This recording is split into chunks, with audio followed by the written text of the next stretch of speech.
Welcome to Inside the Vocal Salon, the space where voice teachers, coaches, and singers come together to learn, grow, and stay inspired. I'm your host, Michael Sean Harris, and each week we'll explore the art, science, and business of teaching voice through honest conversations and shared experiences. So, if you'd like to connect with other voice professionals and access live masterclasses and exclusive resources, join our online community by subscribing at linktree/reggae online. Now, let's step inside the vocal salon. Welcome inside the vocal salon. Today, my guest is a good friend, colleague, and all-around nice person and brilliant human being, Cass McKinley. Hi. Hey. I love that you Cass. said. I love that you said Cass. I'm trying to rebrand. Okay, because otherwise I'd have said it like it's French, like Cassandra McKinley. Exactly. I can't say it that beautifully. You're good. And today we're going to talk about emotional authenticity in performance.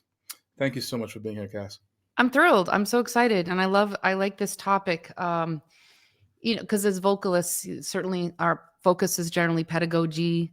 Mm-hmm. How do we technically get to do all the fancy things everybody wants to do? Like students come into a very first lesson and saying, "So when do we get to do the whistle tones?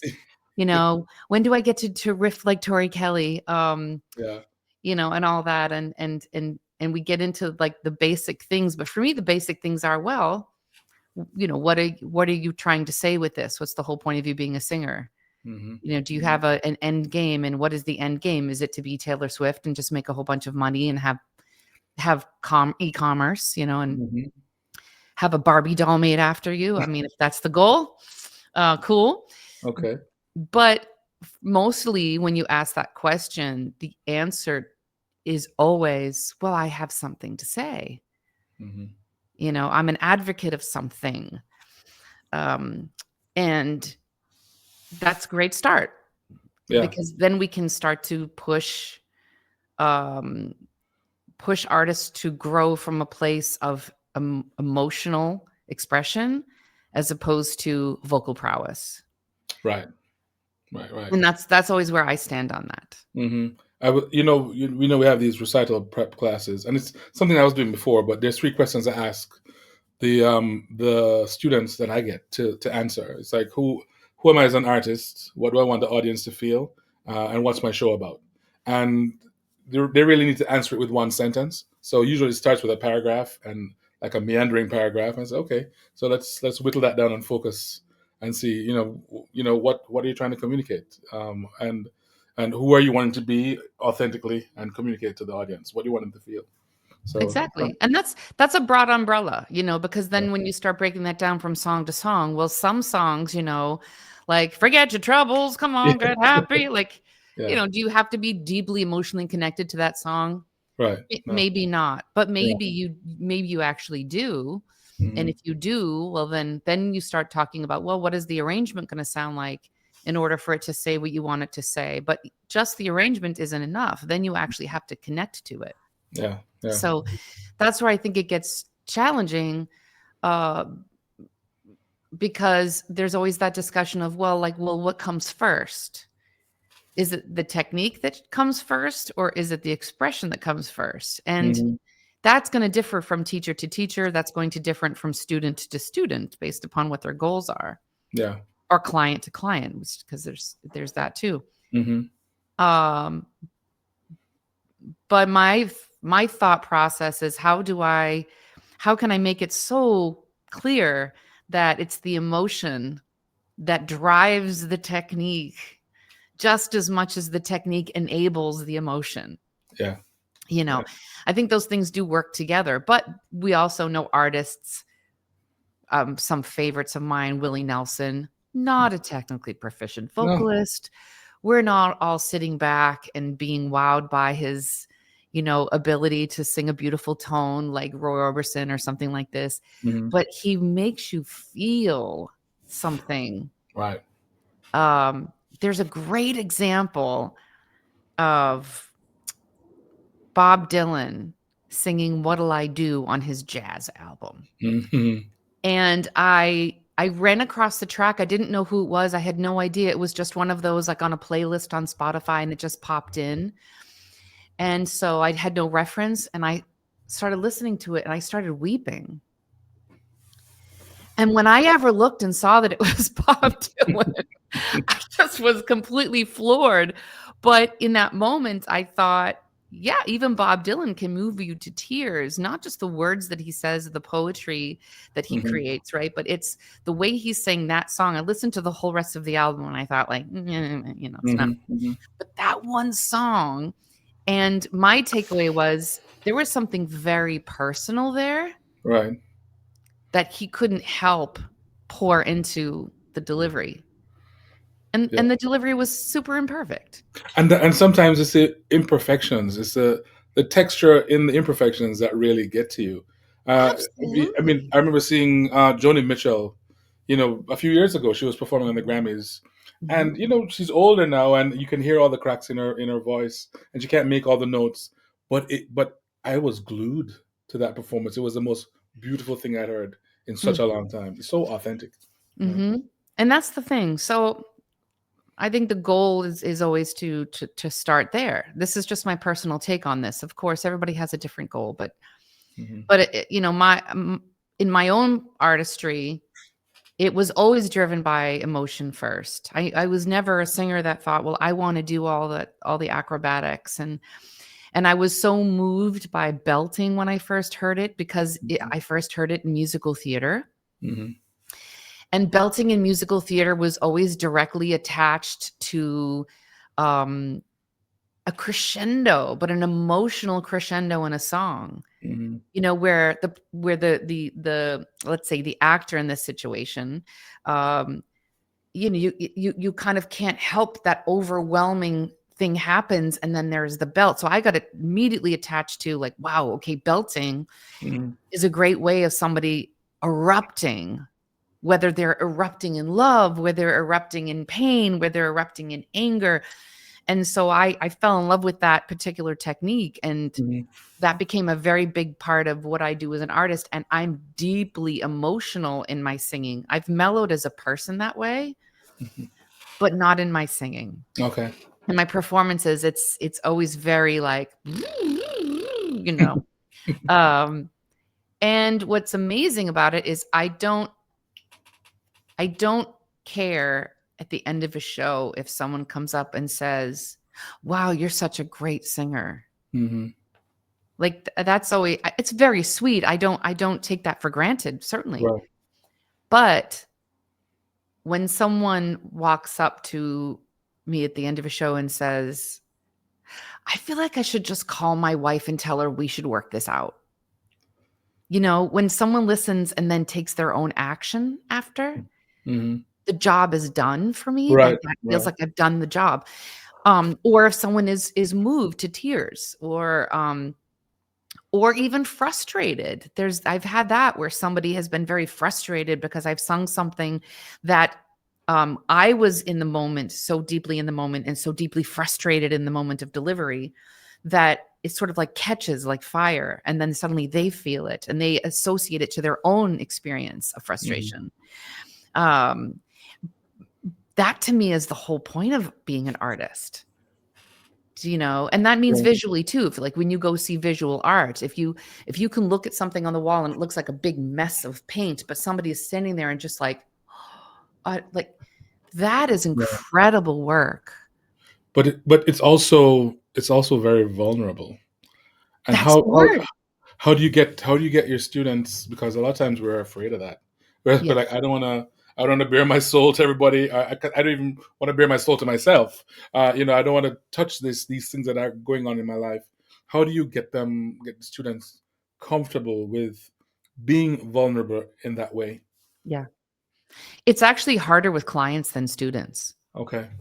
because I think that students they walk into a college experience certainly Hmm. vulnerable because they're True. like, "Oh, I'm away from home." Like, you know, Yeah. uh, Hence all the and tears all the time. Yeah. yeah, they're yeah, Yeah. constantly. So I think but with that said, there's certainly like you said, I think a barrier between like crying in your dorm room versus standing on a stage in front of your peers, exposing your very raw, true emotional highs and lows. Well, first, I think it really does take creating an environment where trust is established. And that doesn't mean just in the studio. That also means on stage. Yeah. Right? So my first initial introduction to this is a student will say, "Yes, I want to be emotional in performance, and maybe I don't know how to get there." And my first thought is, well, when you stand up in front of a group of people in a room of which you don't know, where do you find the trust? Because they can't be emotional on stage if there's no trust. They can't be emotional in your studio if they don't trust you. Absolutely. Yeah. To protect their feelings. So that has to be established, I think, first. And with an audience, you can very easily guide them to trust by saying, well, they trust you. They paid $35 to sit in a chair for 2 hours and watch you perform. Yeah. So they've already extended trust to you. Wouldn't it be nice if you could also extend trust to them?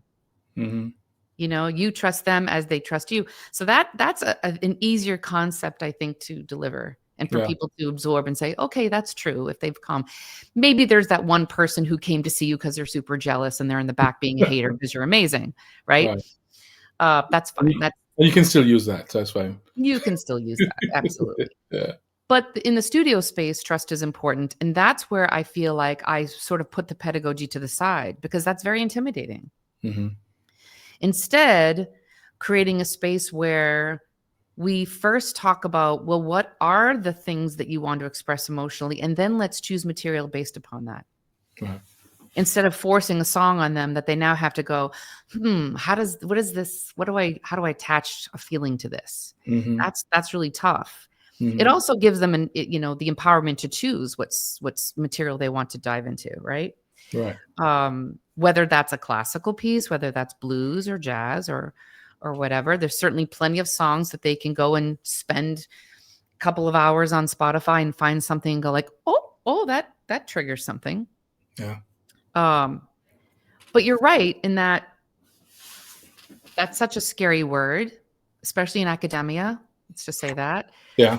Vulnerability and triggering are not positive words, but we're artists, and I feel like those should be positive words. That's a whole other discussion on like how academia needs to, especially art academia, needs to embrace that students being triggered and students being vulnerable and feeling exposed is a good thing, right? Provided we actually have the right teachers in place who can lead them to healing from that. Yeah. Absolutely. Because like I know, there's definitely those teachers that are like, well, we're not going to cry in here today. I just want you to lift your friggin' palate. There's that too. But that's why there's a what's that phrase? There's a top to every pot, or what's that? Oh, you know what I'm talking? Yeah, I know. I know. Yeah. Yeah, I know what you're talking about. Yeah.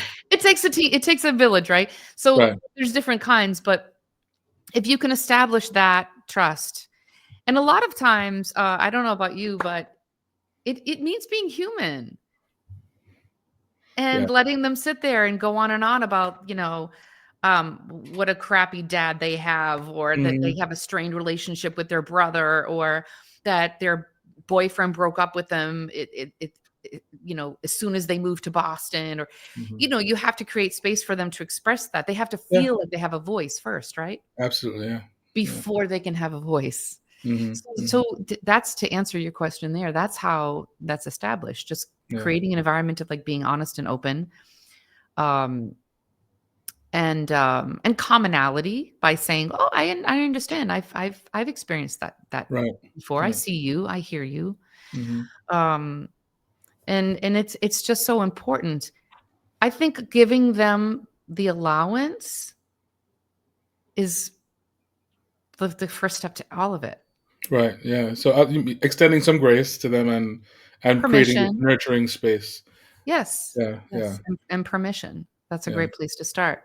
Yeah. And the rewards are incredible, because when they finally get to that place, for example, I had a student, amazing singer, great look, was on one of those TV shows, and was doing a final semester with me, and just like vapid. There's just like nothing there, you know? And so I asked them to bring a song to class that had a great meaning to them, that they didn't necessarily have to have sung before, but just a song that had great meaning. And this was sort of like the flip side, because there was just no, here's my emotion. Now what's the song? There was just, that wasn't in existence. So it was like, okay, let's bring the song in. So he brought in a song that he actually sang at his grandmother's funeral. Okay. And I thought, oh, okay, well, this will be easy. Nope. He stood there and sang it as cold as ice, just like nothing happening there. And so I said, okay, well, let's sing this at your grandmother's funeral. Let's talk about your grandmother. What's her name? What does she smell like? What's her favorite food? You know, what did she used to cook for you when you were little? Where did you used to go together? And we just started kind of just bringing her into the space a little bit, you know? Yeah. And I could see that he was getting a little emotional, you know? And when that started to happen, I said, okay, do you feel comfortable maybe just trying the song again? And I think that's when it happened. And all of a sudden, right after the first verse, just like tears, sobbing, just completely fell apart. And like, I know this is recorded, but I did hug him because, you know, I'm Mama Cass. And I hug my students too. I ask permission and then I hug them. Yes. And we hugged for a very long time. And he was, and so when after this finished, this is just one example, by the way. This happens with that kind of trust in the space. It can happen all the time. Yeah. He stopped and said, my God, I can't believe that I sang this at my grandmother's funeral. And this was not an instant reaction for me. Like, how did that happen? And now it feels so good to honor what's inside and to be able to like bring it forth, you know? And of course I was in tears too, because, you know, because grandma was in the space. Like, I could smell the rose perfume, you know what I mean? And you're a human being. Yes, I'm a human being. And so my emotions were there too. And I think he was floored that he made me cry. And that was it for him. It was just like, okay. It was like, he caught it. He caught the fire. Yeah. And that became the whole goal, to replicate that experience, but on a stage full of a room full of people. Nice. So the reward is so grand. It's so beautiful.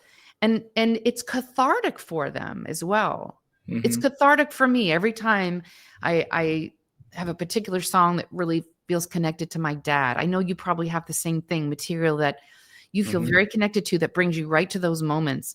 Yeah. And every time I'm on stage and I sing that song, my dad's in the room. I can smell the cologne, you know, I can see the suspenders and the flannel, you know, all the things that encompass who my father is. And I get to sort of like process the fact that he's no longer here. Yeah. Every time I sing, he's there in the room with me. And there's like these moments, and it's very healing. And I just don't see the downside if you can get past that vulnerability point. If you can say, you know what, this is going to be so scary. I am very nervous about this. I'm super afraid I'm going to fall apart in front of people and embarrass myself. If you can get past that and realize that standing on a stage and breaking down in the middle of a song is the greatest gift you can give an audience. Yeah. Yeah. If you can see, like, I think sometimes you might have to experience to understand that they're just like, oh my God, you trust us. Wow. Such a gift, you know? Yeah. As you can see, I'm very passionate about this. Yeah, no, I love that. I mean, because I agree completely with everything you're saying. But you know that we see eye to eye on so many things. Yes. But let's talk a little bit about this thing about running and you know, all these added embellishments that people are so keen to get to. I mean, a lot of times I'm like, you know, can one thing I say to my students a lot, I say, I know we're in a music school and technique and all this stuff is important, but lead with emotion. Always lead with emotion. And then let the emotion inform any runs that you do, any embellishments that you do, any variations on melody that you do, let it be dictated by the emotion that you're trying to convey.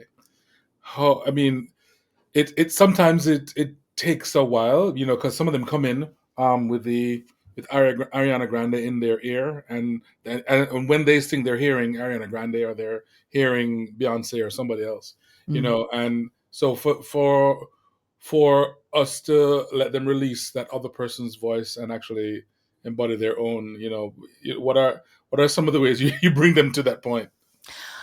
Well, that's so funny. I think the problem with that, and the thing that you can't fight against, is that the very first moment that a young singer pulls off a very effective run in the middle of a concert where there's other young people and everybody goes and freaks out. Well, that's affirmation. That's the problem. That's affirmation. So they think, okay, well, that's what they want. When I learned about embellishing, I was 14 in a dance company, and the dance company happened to be in I didn't grow up in a diverse town, but a few towns away from me was a very diverse community of people. And my two best friends, one of them, her dad was the head pastor, her mom led the choir. So if I wanted to go to the dance company on the weekend, I had to stay at Tina's house. Okay. Too much driving for mom. That meant Tina's mom and dad were like, well, guess what we're doing Sunday before you go to the dance studio? We're going to church. And Tina's mom, being the leading the choir, she was very adamant that everything be authentic, that everyone express themselves authentically. And certainly there were a whole boatload of incredibly talented singers just riffing and running and everything. And I remember her even putting people off, like saying, like taking leads away and these kinds of things, and always saying, very similar to how you express this, the emotion should inform the delivery. So the run and the riff is an extension of an emotion. Yeah. It should come from a place where that note can't exist any further as a straight tone. And something else has to happen to fully express that emotion. And that comes from something really organic. It's never forced. It's never planned. And so that has definitely informed me as a vocalist. But we are in a culture right now where agility is king or queen. And it's hard to fight against that. Right. What I will try to encourage students to remember is that their audiences will not always just be full of their peers, first of all. And that eventually, after, you've done all the riffs and the runs and all the things, there has to be more. Yeah. That your first song of the night in your concert, if it's full of riffs and runs, the thrill is gone. By the time you get to the second song and the third song and the fourth song, people are like, okay, well, is that all there is? Because, that's cool. Yeah. But there's got to be something else here that you've got to give me. That's the thing. The other thing I let them know is, who can't do that nowadays? With all the riffs and run and the challenges happening on TikTok, yes, everybody and their brother, little 10-year-olds can do this stuff. Like so many everybody, yeah. Everybody can do this stuff. So that's what I just try to encourage them to remember, that those things are cool, but they're pony tricks at the end of the day.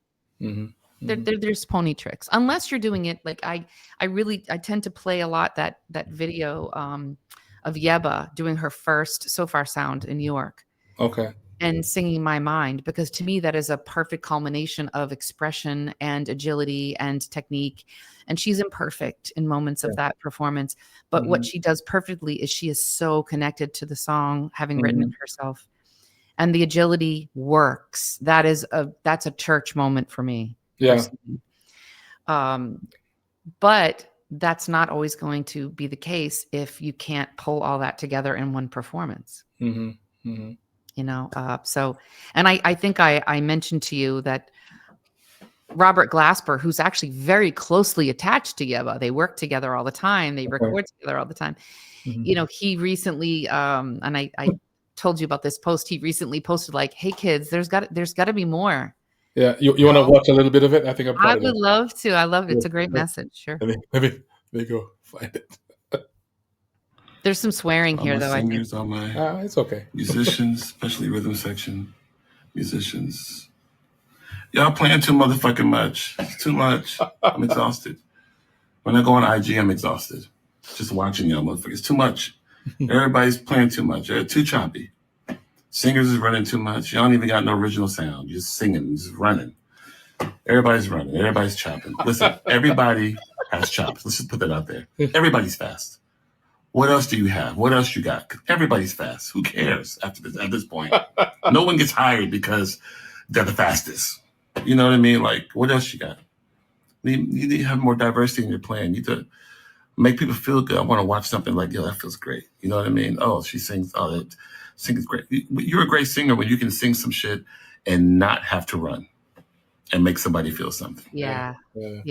That's it. I love that. Yeah. You know, and what's beautiful about being in having the platform he has is that like what 20,000 people commented on that, you know, or saw it, and that's key.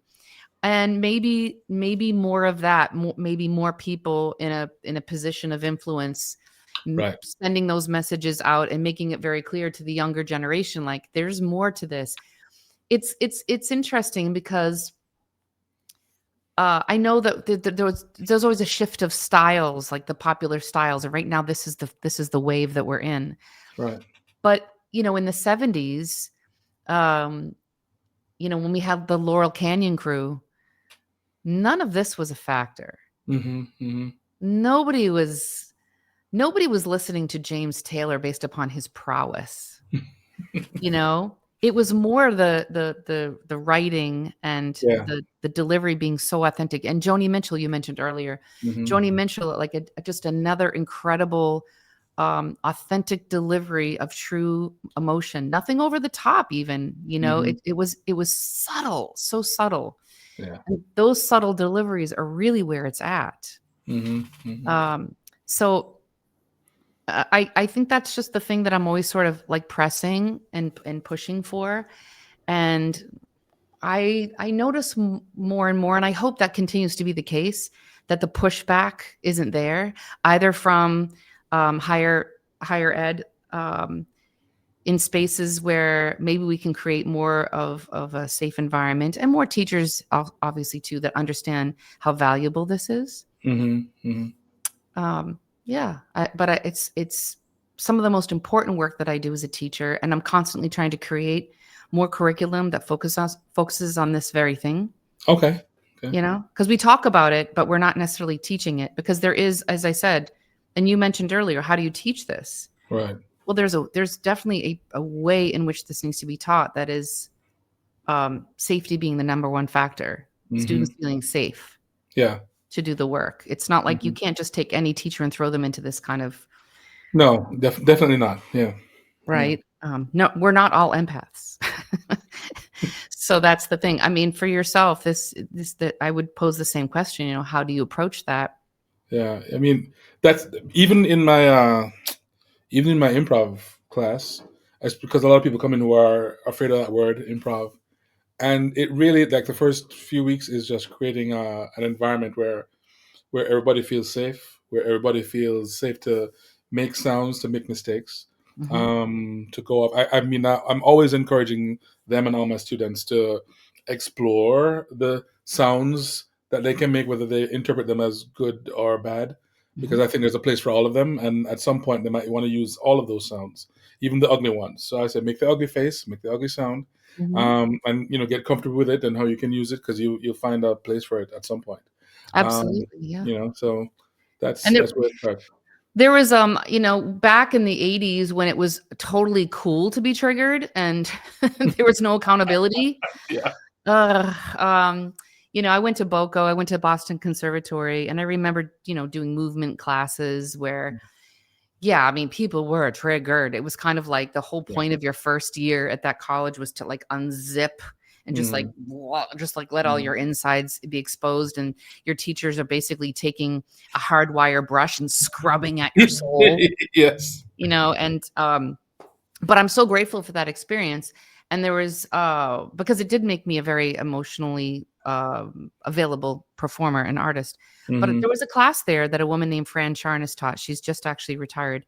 And a lot of her focus was on imagery. And this is one of those steps in which we can actually teach our students to utilize what is very natural to them, and that is recollection. Mm-hmm. And not just recollection, but also imagery in the sense of perhaps like foresight, like saying like, well, what would it be like if I were to fall in love in Paris? I can imagine what that might be like to fall in love in Paris. Sure. I've never been to Paris, but I know what the Eiffel Tower looks like. So you can imagine something. You can create a moment that hasn't happened yet. I can imagine what pain I might feel when my mom passes. Mm-hmm. Right. Mm-hmm. So I can draw from something that hasn't even happened yet. Right. Because of the imagery that I can create in that moment, like the imagery of driving in the car and going to, Siri, call mom, Mm-hmm. and knowing that the phone's going to ring and she's not going to answer it. Like you can Right. imagine these things, right? Yeah, or drawing from an experience you've already had, like the passing of my dad, mm-hmm. or the first time I kissed someone, Mm-hmm. like anything. And the imagery, our brains are so powerful that we're able to bring these things up and still feel emotion. Yeah. Even though it's maybe, the first time I kissed somebody was a hell of a long time ago, Yeah. but I can still remember that moment. And so I can bring that into real time and deliver that in performance. And that can be taught. Yeah. And it said that your brain doesn't really know present or past. It knows the feeling. It knows the feeling. It knows the feeling. It's neuroscience. Again, like I've studied a lot about neuroscience in relation to performance. And again, there is the benefits of this are huge because we actually, we should be the healthiest people, the most mentally stable people, because we have the ability to use, neuroplasticity as a way to bring us back to moments, imagine traumas that we might be facing at some point in our lives, and process them in the midst of a 2-hour set at a club. Yeah. And I'm so fascinated by it.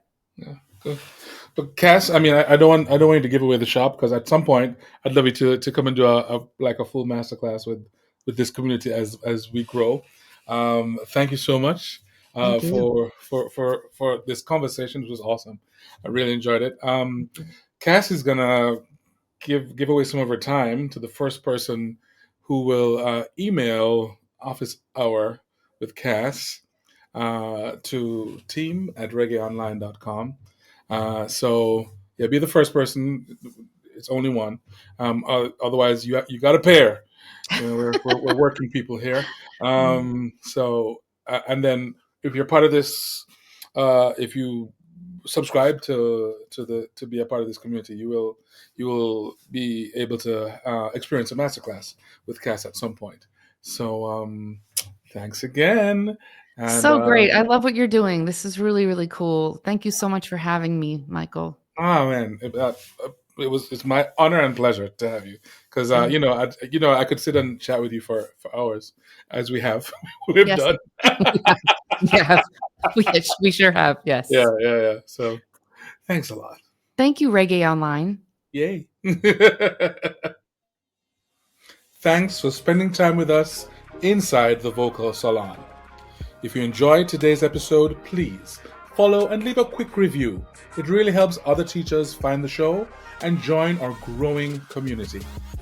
And don't forget to visit linktree/reggaeonline to join our online community, where you'll find live classes, resources, and a support network of voice professionals from around the world. Until next time, keep lifting voices, including your own.